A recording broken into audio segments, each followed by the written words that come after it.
नमस्कार, बहुत स्वागत है आपका। आप देख रहे हैं खबर अपने सीजी की। आपके साथ मैं हूं जिया शर्मा। राजधानी रायपुर में मुख्यमंत्री भूपेश बघेल ने कोरोना विजय रथ को हरी झंडी दिखाकर रवाना किया और सीएम बघेल ने आम जनता से कोरोना संक्रमण की रोकथाम और बचाव की गाइडलाइन का पालन करने की अपील की है।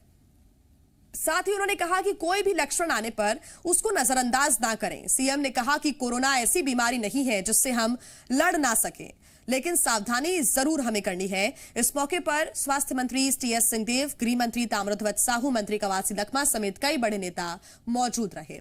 बता दें कि कोरोना विजय रथ कई मोहल्लों में घूमकर लोगों को जागरूक कर रहा है। रथ के माध्यम से लोगों को मास्क पहनने, सामाजिक दूरी बनाए रखने, व्यक्ति स्वच्छता का ध्यान रखने के प्रति लोगों को इस रथ के सहारे जागरूक किया जा रहा है। तो तस्वीरें भी ये सामने आई हैं, विजय रथ की ये तस्वीरें हैं और ये कोरोना विजय रथ गली गली, मोहल्ले मोहल्ले पहुंचकर लोगों को कोरोना के प्रति जागरूक कर रहा है। ये बताया जा रहा है कि आखिर आपके लिए मास्क पहनना कितना जरूरी है, सोशल डिस्टेंसिंग का पालन करना कितना जरूरी है। और इस विजय रथ को हरी झंडी देकर सीएम भूपेश बघेल ने रवाना किया। साथ ही इस मौके पर टीएस सिंहदेव मौजूद रहे और गृह मंत्री ताम्रध्वज साहू भी मौजूद रहे। कोरोना गाइडलाइंस का पालन सभी करें, इसी मकसद के साथ इस कोरोना विजय रथ को आज रवाना किया गया। सीएम भूपेश बघेल खुद इस मौके पर मौजूद रहे और उन्होंने हरी झंडी दिखाकर इस विजय रथ को रवाना किया है, जो कि लोगों को कोरोना के प्रति जागरूक कर रहा है। सीएम भूपेश बघेल ने कोरोना विजय रथ को हरी झंडी दिखाने के बाद मीडिया से बात करते हुए कहा कि केंद्र से बहुत ही सीमित सहयोग मिल रहा है, ना आर्थिक मदद मिल पा रही है और ना ही जीएसटी राशि मिल पा रही है। सीएम ने कहा कि केंद्र को हम अपनी मांग भेजते रहेंगे। उन्होंने कहा कि राज्य अपने स्तर पर तमाम व्यवस्था कर रही है। 46 आईसीयू को बढ़ाकर 406 किया गया है। उन्होंने कहा कि जरूरत के हिसाब से प्रदेश में पर्याप्त व्यवस्था है। पिछले सरकार में किसी का आरोप नहीं लगाता, लेकिन ये ऑक्सीजन की व्यवस्था नहीं थी, वेंटिलेटर की व्यवस्था नहीं थी और इस पीरियड में हम लोगों ने उसे काफ़ी वृद्धि की है। वहाँ से कुछ भी नहीं मिला, जो जीएसटी हमको मिलता था वो भी नहीं मिला। आज 5वां महीना, 5.5 महीना बीत गया है। कांग्रेस वर्किंग कमेटी में छत्तीसगढ़ को दरकिनार किए जाने के सवाल पर सीएम भूपेश बघेल ने कहा कि कांग्रेस वर्किंग कमेटी में फेरबदल का स्वागत है। नई टीम नई ऊर्जा के साथ काम करेगी। उन्होंने कहा कि हर मामले में कांग्रेस पार्टी लड़ाई लड़ रही है और देश भर में विपक्ष की भूमिका भी निभा रही है।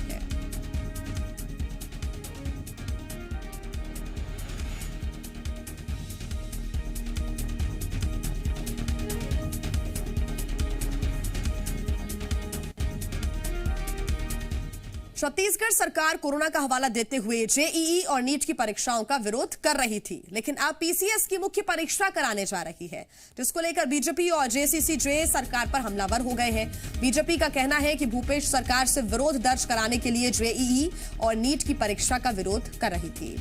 वहीं जेसीसीजे का यह कहना है कि जिस दिन पीएससी की परीक्षा है उसी दिन यूजीसी नेट की भी परीक्षा है।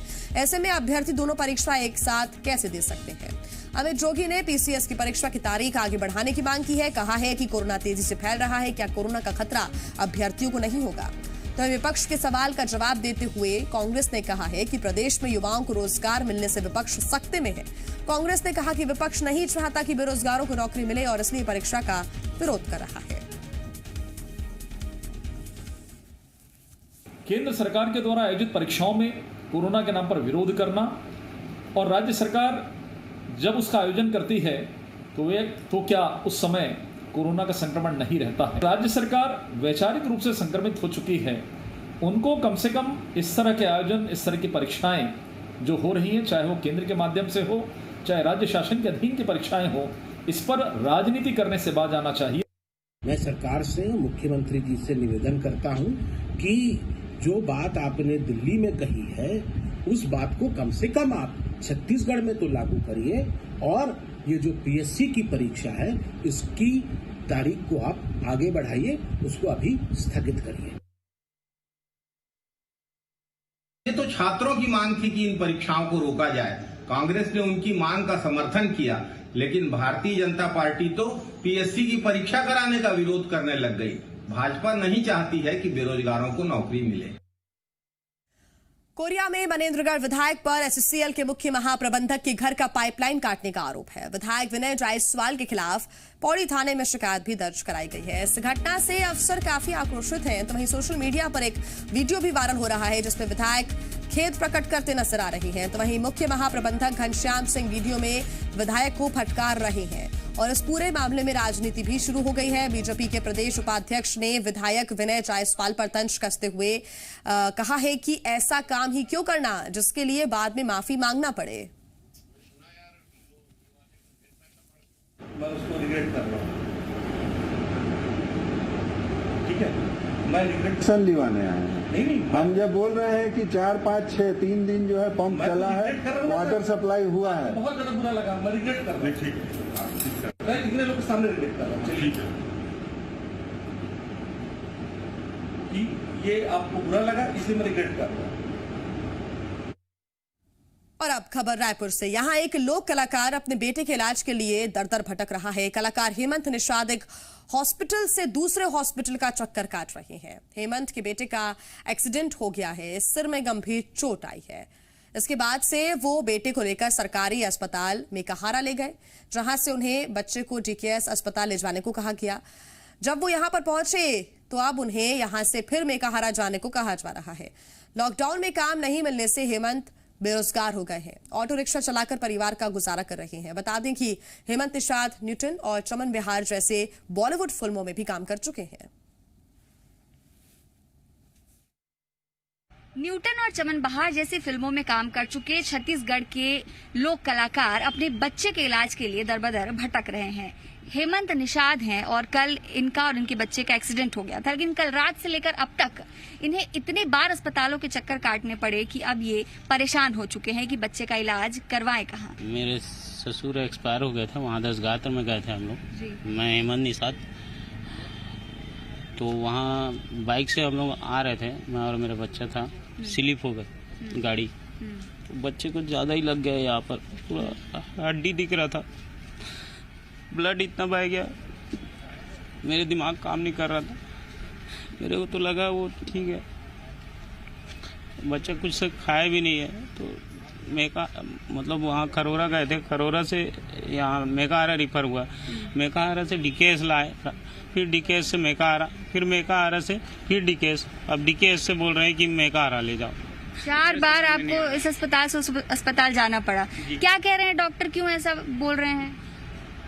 डॉक्टर ये बोल रहे हैं कि मतलब वहाँ होगा ट्रीटमेंट, इलाज वहाँ होगा, फिर यहाँ वाले बोल रहे हैं वहाँ होगा। मेकाहारा जो कि छत्तीसगढ़ का सबसे बड़ा सरकारी अस्पताल है, वहीं डीकेएस जो कि छत्तीसगढ़ का पहला सुपर स्पेशलिटी अस्पताल है। दोनों अस्पतालों में व्यवस्था का आलम यह है कि एक मरीज जो कि गंभीर हालत में है उसको इलाज के लिए बार बार कभी इस अस्पताल से उस अस्पताल तो कभी उस अस्पताल से इस अस्पताल में रेफर किया जा रहा है। इस बीच इस बात की जिम्मेदारी कौन लेगा कि अगर इलाज नहीं मिलने पर कोई दुर्घटना होती है तो आगे क्या किया जाए। ये एक बेहद शर्मसार करने वाली घटना है, क्योंकि कोरोना का समय है, जो आम लोग हैं वो पहले ही परेशान हैं और अगर उन्हें एक इलाज के लिए भी इस तरह भटकना पड़ेगा तो आखिर वो कहां जाएंगे। जी मीडिया के लिए कैमरामैन नरेश नवरंग के साथ रायपुर से रजनी ठाकुर। और अब बात जी मध्य प्रदेश छत्तीसगढ़ की खबर के असर की। छत्तीसगढ़ में अब फीस जमा नहीं करने के चलते बंद हुई ऑनलाइन क्लासेस एक बार फिर से शुरू हो रही हैं। रायपुर में प्राइवेट स्कूल्स और विधायक महापौर की बैठक में इस बात को लेकर सहमति बन गई। बैठक में फैसला हुआ कि फीस के चलते किसी भी हाल में ऑनलाइन क्लासेस नहीं रोकी जाएंगी और इसके साथ ही अभिभावकों पर फीस देने के लिए अनावश्यक दबाव भी नहीं बनाया जाएगा। बैठक में यह फैसला बच्चों की पढ़ाई में हो रहे नुकसान को देखते हुए लिया गया है। आपको बता दें कि जी मीडिया ने इस खबर को प्रमुखता से दिखाया था। और वहीं बिलासपुर में लॉकडाउन के दौरान राशन आवंटन में गड़बड़ी सामने आई है। स्थानीय लोगों की शिकायत पर खाद्य विभाग ने राशन की दुकान पर छापा मारा, जहां स्टॉक कम होने पर उन्होंने दुकान संचालक को नोटिस देकर चेतावनी दी। खाद्य विभाग के अधिकारियों ने बताया कि उन्हें शिकायत मिली थी कि समय पर राशन नहीं दिया जाता, कई दिनों तक दुकान बंद रहती है। तो वहीं एक शिकायतकर्ता ने बताया कि आज तक इस दुकान से एक भी बार मिट्टी का तेल नहीं मिला और इस दुकान से सभी लोग परेशान हैं।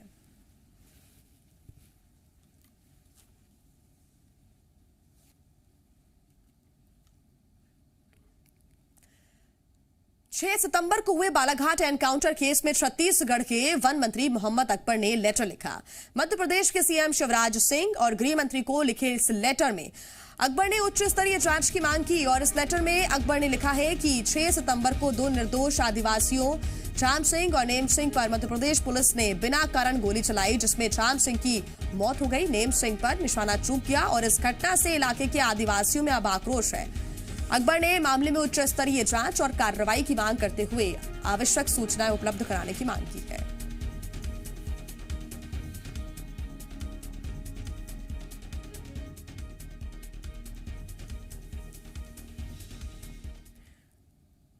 बालाघाट एनकाउंटर में मारे गए राम सिंह के परिजनों का यह कहना है कि राम सिंह अपने साथी नेम सिंह के साथ मछली पकड़ने गए हुए थे। शाम को कुछ वर्दीधारी लोगों ने उन्हें आवाज दी तो दोनों लोग डरकर भागने लगे। इस बीच पुलिस ने गोली चलाई, जिसमें राम सिंह की मौत हो गई। राम सिंह के परिजनों ने भी मामले की उच्च स्तरीय जांच की मांग की है।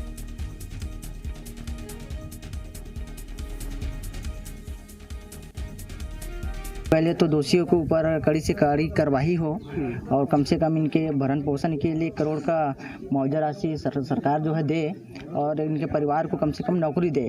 भागना शुरू कर दें तो हाल उन बोलने लगा कि खड़े रुको, नहीं रुकोगे तो गोली मारेंगे और दन से गोली छोड़ दी। हम इसके लिए ना एमपी के जो प्रतिनिधि हैं और हमारे सीजी के जितने जनप्रतिनिधि हैं सब मिलके हम इसका लड़ाई लड़ेंगे। अब रोड में आना पड़ेगा तभी मतलब हमारे कुछ हो, ऐसे हमारी उद्देश्य है। अब जान का तो कीमत होता नहीं है सर, अब उनको जान की कीमत पता होगी तो वो लोग कुछ करेंगे। हमारे पापा तो ऐसे भी खुद किसी से लेन देन नहीं रखे थे। एक निर्दोष व्यक्ति की जान लेना एक बहुत बड़ी देश के लिए और जो समाज है उसके लिए बहुत ही हानिकारक है। एनकाउंटर मध्य प्रदेश के बालाघाट में और मारा गया शख्स छत्तीसगढ़ के कवर्धा जिले का रहने वाला था और इसलिए दोनों जिलों की पुलिस का क्या कहना है वो भी सुनना बेहद जरूरी है। उन पे एक गन शॉट वुंड भी है जिससे कि समझ में आ रहा है कि most probably gun shot wound से ही उनकी डेथ हुई होगी। पीएम रिपोर्ट से भी उसकी पुष्टि हो जाएगी और ये इसको भी हम लोग वेरीफाई करने का प्रयास कर रहे हैं कि ये जो व्यक्ति कहाँ के हैं, वहाँ पर ये कैसे पहुँचे, क्योंकि वो एक नेशनल फॉरेस्ट एरिया है, प्रतिबंधित एरिया है। तो संभावना हो सकती है कि या तो संगम सदस्य हों या नक्सल कुरियर हों या नक्सल पार्टी से किस तरह से संबंधित हैं, क्यों उस जगह पर उनके साथ थे, ये सारी चीज़ें हम लोग वेरीफाई कर रहे हैं। रात में 100 लेकर के वो खिलाही बालसमुंद आ गए। आज यानी उनका दाह संस्कार के कार्यक्रम था, संभवतः संपन्न हो गया होगा। इतनी जानकारी अभी अपने पास है। आज यानी कि कुछ गांव के व्यक्ति और ग्रामीण झलमला थाना में आके किसी संबंध में लिखित में दिए भी हैं, शिकायत किए हैं। उनको ये बता दिया गया है कि घटना स्थल चूँकि बालाघाट गढ़ी थाना क्षेत्र का है तो आपकी आवेदन अग्रिम कार्रवाई के लिए वहां भेज दी जाए। और यहां रुकना होगा एक छोटे से ब्रेक के लिए। ब्रेक के बाद एक बार फिर आपका स्वागत है। बात करेंगे रायपुर की, जहां नाबालिग के साथ रेप की शर्मनाक घटना सामने आई है। 49 साल का आरोपी नाबालिग को जान से मारने की धमकी देकर 1 साल से शारीरिक शोषण कर रहा था। मामले का खुलासा तब हुआ जब नाबालिग की तबीयत बिगड़ने लगी और परिजन उसे अस्पताल लेकर पहुंचे, जहां डॉक्टर ने नाबालिग के गर्भवती होने की बात बताई। परिजनों की शिकायत पर पुलिस ने आरोपी के खिलाफ FIR दर्ज कर गिरफ्तार कर लिया है। जो इलाज के बाद तुरंत थाना आए जो अपराध कायम किए इनसे और आरोपी को अरेस्ट कर लिया। सूरजपुर में जिला प्रशासन ने मरीजों की परेशानी को देखते हुए वर्चुअल ब्लड बैंक की शुरुआत की है और इसके लिए ब्लड प्लस के नाम से एक ऐप भी लॉन्च किया गया है, जिसे कोई भी शख्स अपने मोबाइल पर डाउनलोड कर सकता है और वक्त आने पर सीधे रक्तदाता से संपर्क कर सकता है। दरअसल सूरजपुर में ब्लड बैंक तो है, लेकिन कई बार जरूरत पड़ने पर मरीजों को जरूरत के हिसाब से उनके ब्लड ग्रुप के अनुसार ब्लड नहीं मिल पाता था। ऐसे में उन्हें दूसरे शहरों का रुख करना पड़ता था। तो वहीं कई समाज सेवी संस्थाएं रक्तदान शिविर भी लगाती हैं, लेकिन जानकारी के अभाव में समय पर जरूरतमंदों तक ब्लड नहीं पहुंच पाता था। ऐसे में अब ब्लड प्लस ऐप उन मरीजों के लिए वरदान साबित होगा जिन्हें बेहद कम समय में ब्लड की जरूरत होती है। ब्लड प्लस के ऐप नाम से हमने एक ऐप बनाया है जो आपको गूगल प्ले स्टोर पे भी मिल जाएगा। इसके माध्यम से जो भी आदमी जब किसी अपना किसी भी नियर एंड डियर वन का उनका कोई एक्सीडेंट हो जाता है या कोई अन्य स्थिति होती है जहाँ पे उनको ब्लड की रिक्वायरमेंट है, तो वो पॉजिटिव या दूसरे भी जो भी मैचिंग ब्लड ग्रुप्स उनको रिक्वायरमेंट है वो मिल। बहुत अच्छा कदम है ये, क्योंकि हम भी लगातार सूरजपुर ब्लड बैंक में लोगों के लिए सहायता के लिए हम और पूरे युवा टीम हम लगातार खड़े रहते हैं इसमें। तो हमें भी ये सीधे तौर पे ऐप्स के माध्यम से ये सरल भी हो जाएगा कि हम उनसे जुड़ सकते हैं, जिन्हें ज़रूरत है उनसे हम डायरेक्ट जुड़ सकते हैं। नारायणपुर जिले के अबूझमाड़ की महिलाओं ने जंगल को बचाने का बीड़ा उठाया है और इसके लिए जय मां लक्ष्मी स्व सहायता समूह की महिलाएं नारायणपुर सोनपुर रोड पर जंगल से लकड़ी काट कर ले जाने वाले लोगों को रोक रही हैं और उन्हें समझाइश दे रही हैं। वो लोगों को लकड़ी कटाई से जंगल को पहुंचने वाले नुकसान के बारे में भी बता रही हैं।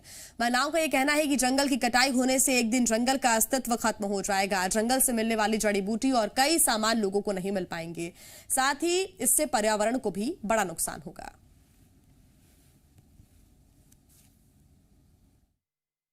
जो सर बांस वगैरह तोड़ टाड़ के ले जाते हैं, जैसे लकड़ी हो गया, बांस हो गया, वो सबको रोक के हम लोग पूछताछ करते हैं। वही बांस के रक्षा के लिए है और कोई कुछ भी सामान ले जाते हैं, वो लकड़ी हो गया और बांस ले जाते हैं, उनको रोकते हैं। और इसी के साथ इस बुलेटिन में फिलहाल इतना ही। आगे जरूर